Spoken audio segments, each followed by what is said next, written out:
এই যে কাঁচা আমের রকম আচার বনা হয় ওইটাই তোর আগে দেখাবার চেষ্টা করবো ভিডিওর মাধ্যমে। তো এটাইও একটা এই যে ছুলি নিতে হবে, তো ঢের গায়ে আমি ছুলি নিয়েছি। তো এই যে এইটা ছুলি নিচ্ছি, তো এইটা কেমন করি বানাবো এই যে দেখতে থাকো, পুরা ভিডিওটা দিলেই বুঝতে পারবে। তো এইটা এই যে একটা গামলা ধুই করি পরিষ্কার করে নিয়ে নিচ্ছি, আর এই যে এইটা আলু ছুলাটা নিয়ে নিচ্ছি। তো এই যে কাঁড়া কাঁড়া আলু ছুলাটা নিয়ে নিচ্ছি, এই কাঁড়া কাঁড়া আলু ছুলাটা দিন করি আর এই যে আমটাকে ঘুষি নিচ্ছি। তো ঘুষি ঘুষি ধরো সেই সরু সরু যেমন আলু কাটা হয় এরকম এই যে ঘুষি নিচ্ছি। তো দমেই সুন্দর হচ্ছে ছুলাটা।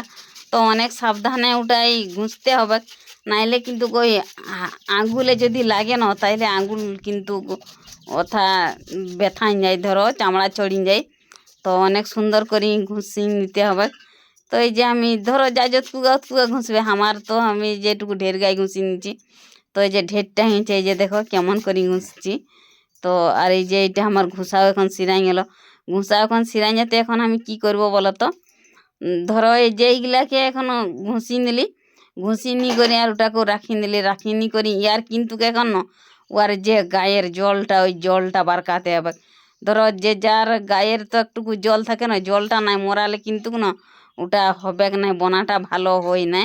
তো ওই যে ওটাকে লেড়ে করে রাখি নিতে হবে, যা হোক 15-20-30 মিনিট এরকম, ধরো আধ ঘন্টা এরকম লেড়ে করে রাখি নি, ওই জলটা টানি যাবে, টানি টানি বারকাই করি তারপরে ওটাকে করতে হবে। তো ওইটাই দেখাবার চেষ্টা করবো ইয়ার পরের ভিডিওয়। তো ভিডিওটা টুকু ঢের বড় হয়ে যাচ্ছে না, ওই জন্য পুরা ভিডিওটা আমি দেখাই পাচ্ছি না। তো আশা করি ভিডিওটা যদি ভালো লাগে, যদি তাহলে পাশে থাকবে, দেখার যদি মন থাকে যে এইটা কি আচার হবে কেমন করে বনা হবে। সকলে ভালো থাকো, কোনোরকম আমিও ভালো আছি, টাটা।